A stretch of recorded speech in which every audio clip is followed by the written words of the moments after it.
ఓం నమో వెంకటేశాయ. 7 శనివారాల వెంకటేశ్వర స్వామి వారి వ్రతం ఇది కేవలం ఒక పూజ కాదు. మనం ఆ స్వామికి సమర్పించుకునే నిత్య భక్తి. కానీ దీని చుట్టూ ఇప్పుడు ఒక పెద్ద చర్చ నడుస్తుంది. సబ్స్క్రైబర్స్ నుండి చాలామంది పాజిటివ్‌గా, మరికొందరు నెగెటివ్‌గా ఫీడ్‌బ్యాక్ ఇస్తున్నారు. ఎనిమిదో వారం చెయ్యాలి అని శాస్త్రంలో లేదు కదా అని కొందరు, కానీ కథలో ఉంది కదా అని ఇంకొందరు. అసలు ఈ కన్‌ఫ్యూజన్ ఎందుకు? నిజంగా ఎనిమిదో వారం చెయ్యాలా? వద్దా? నేను చాలా సెర్చ్ చేసి, కొంతమందిని అడిగి, మరొకసారి మన కథని చదివి ఈ వీడియో చేస్తున్నాను. ఈ 10 నిమిషాలు మీరు స్కిప్ చేయకుండా చూస్తే మీ మనసులో ఉన్న బరువు దిగిపోతుంది. ఈ క్లారిటీ మీ పూజా ఫలాన్ని ఇంకా పెంచుతుంది.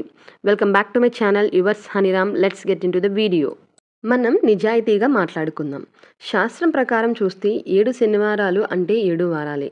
ఏదైనా వ్రతానికి ఒక సంఖ్యా నియమం ఉంటుంది. కానీ మనం చదివే వ్రత కథలో ఆ భక్తులు 8 వారాలు వ్రతం చేసినట్టు, 8దో వారం ఉద్యాపన చేసినట్టు మనకు కనిపిస్తుంది.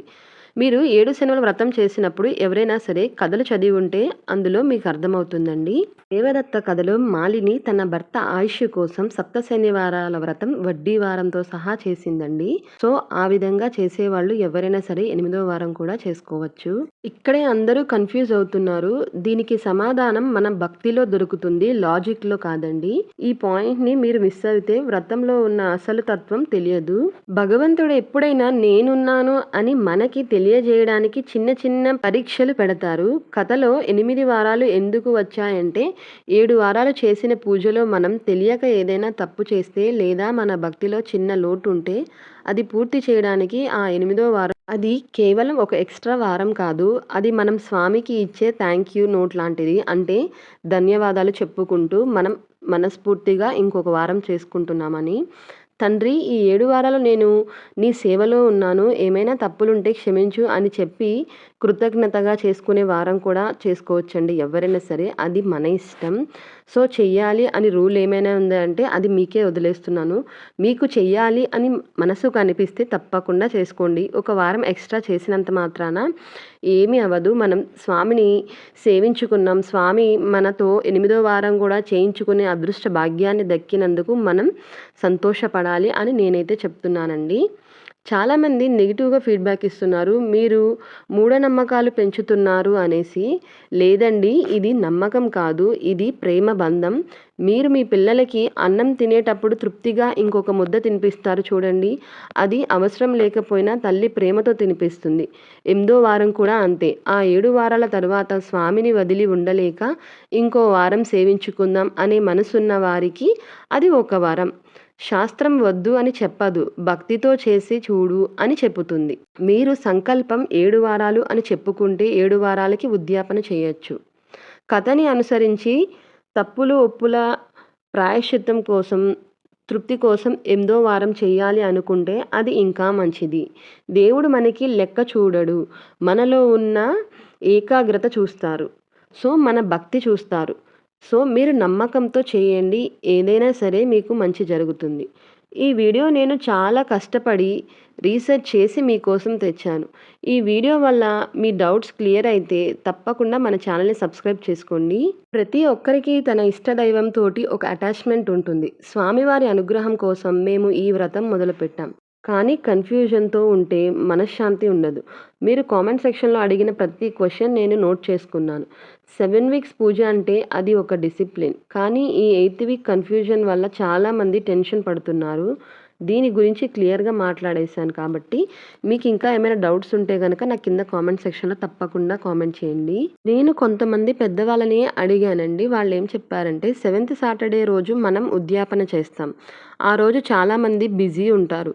దీపారాధన ఎక్కువసేపు చూడలేదు, లేదా ఏమైనా తప్పులు అవుతాయేమో అన్న భయంతో 8th సాటర్డే కృతజ్ఞతగా చేస్తారమ్మా అని కొంతమంది పెద్దవాళ్ళు చెప్పారండి.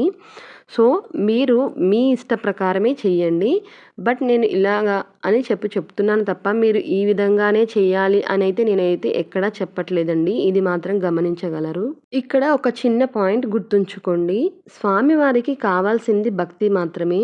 మీరు 7 వారాలు పూర్తిగా శాస్త్రపూర్వకంగా చేసి 7th సాటర్డే నాడే పెద్దగా పూజ చేసి, ప్రసాదం పంచి, ఉద్యాపన చేస్తే 8th సాటర్డే అవసరం లేదు. కానీ మీ మనసులో ఏమైనా అసంతృప్తి ఉంటే, నేను 7th వీక్ సరిగా చేయలేకపోయాను అని అనిపిస్తే, మీరు నిర్మోహమాటంగా 8వ వారం చేయవచ్చు. దీనికి పాజిటివ్ ఫీడ్‌బ్యాక్ ఏంటంటే, భక్తికి లిమిట్స్ లేవు. నెగెటివ్ ఫీడ్‌బ్యాక్ ఎందుకు వస్తుందంటే, శాస్త్రం చెప్పలేదు కదా అని. సో, ఇది నేను మీకే వదిలేస్తున్నానండి. చెయ్యాలా? వద్దా? అన్నది. చాలామంది కన్‌ఫ్యూజన్ స్టేట్‌లో ఉన్నారు కాబట్టి, ఈ పాయింట్స్ చెప్పడం అయితే జరిగింది. మీరు మొదటి వారం నేను 7 వారాలు చేస్తాను అని అనుకుంటే గనక 7 వారాలు సంతృప్తిగా చేసుకోవచ్చు. ఇప్పుడు చెప్పండి. మీరు 7 శనివారాల వ్రతం 7 వీక్స్ చేస్తున్నారా? లేదా 8 వీక్స్ ప్లాన్ చేస్తున్నారా? మీకింకా ఏమైనా డౌట్స్ ఉంటే కామెంట్ చేయండి. నేను రిప్లై ఇస్తాను. నేనైతే 7 శనివారాల వ్రతం చేసి 8వ వారం కూడా చేశానండి. స్వామివారు వడ్డీ కాసులవాడు. సో, నేను అందుకోసం అని చెప్పి 7 వారాలు చేసి 8వ వారం వడ్డీ వారం కింద చేశానండి. సో, అందుకోసం నేను ఒక లాంగ్ వీడియో అప్లోడ్ చేశాను. చాలామంది అందులో ఏం చెప్పారంటే 8వ వారం అసలు లేదండి అని చెప్పారు.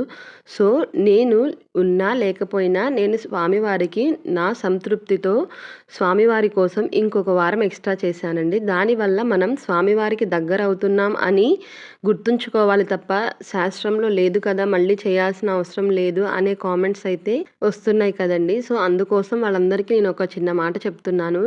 శాస్త్రంలో ఉందని నేనైతే చెప్పలేదండి. నేనేం చెప్పానంటే వడ్డీ వారం కోసం స్వామివారు వడ్డీ కాసులవాడు కాబట్టి, వడ్డీ వారం కింద ఇంకొక వారం చేశానండి.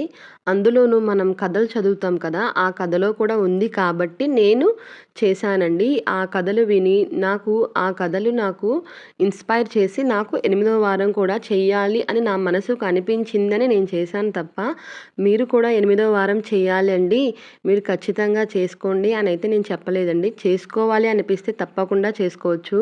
కాదనే వాళ్ళు ఎవ్వరూ లేరు. మనం స్వామివారిని ఎంత సేవించుకుంటే స్వామివారు అంత సంతోషించి మన కోరికలు నెరవేరుస్తారు అని చాలామంది పెద్దలు చెప్తారు కదండీ! 8వ వారం చేస్తేనే నెరవేరుస్తారా అనైతే కాదండి. 7 వారాలు చేసినా కూడా మనస్ఫూర్తిగా 7 వారాలు చేసినా, లేదా ఒక వారం దీపారాధన చేసుకొని మనం స్వామివారిని సేవించుకున్నా కూడా స్వామివారు న్యాయబద్ధమైన కోరికలన్నీ కూడా నెరవేరుస్తారండి. ఇది మాత్రం గమనించగలరు. మీకు ఈ ఇన్ఫర్మేషన్ వీడియోలో ఏమైనా తప్పుగా చెప్పుంటే గనక నన్ను క్షమించండి.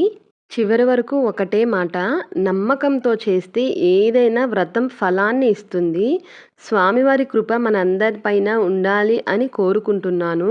మన ఛానల్‌లో చాలామందికి చాలా డౌట్స్ వస్తున్నాయి కదండీ! పిండి ప్రమిదల గురించి, ఉద్యాపన గురించి, అదే విధంగా పీఠం కదిలించేటప్పుడు పాటించవలసిన నియమాలేంటి అని చాలామంది నన్నైతే కామెంట్స్‌లో అడుగుతున్నారండి. సో, వాళ్ళందరి కోసం నేను చెప్పేదేమిటంటే, మన ఛానల్‌లో లాంగ్ వీడియోస్ అప్లోడ్ చేశానండి. పిండి ప్రమిదలు ఏ విధంగా చేసుకోవాలి అని. నేనైతే సల్లివిడి పిండి ప్రమిదలు చేసుకున్నానండి. సో, అవన్నీ కూడా నేను కింద డిస్క్రిప్షన్‌లో ట్యాగ్ చేస్తాను. ఎవరికైనా కావాలంటే చూడండి. నేను ఉద్యాపన ఏ విధంగా చేశాను, పీఠం కదిలించేటప్పుడు ఎటువంటి నియమాలు పాటించాను అని చెప్పి చేశానండి. ఇది నాకు తెలిసిన పెద్దవాళ్ళు చెప్పిన పద్ధతిలో చేశానండి. అంతే తప్ప మీరు ఈ విధంగా చేయాలి అనేది నేనెక్కడా చెప్పలేదండి. మీకు నచ్చితే, మీ మనసుకి నచ్చితే చేసుకోవాలి అనిపిస్తే మాత్రం చేసుకోండి. అంతే తప్ప నేను ఈ విధంగానే చేయండి అనైతే నేనెక్కడా చెప్పలేదండి. ఇది మాత్రం గమనించగలరు.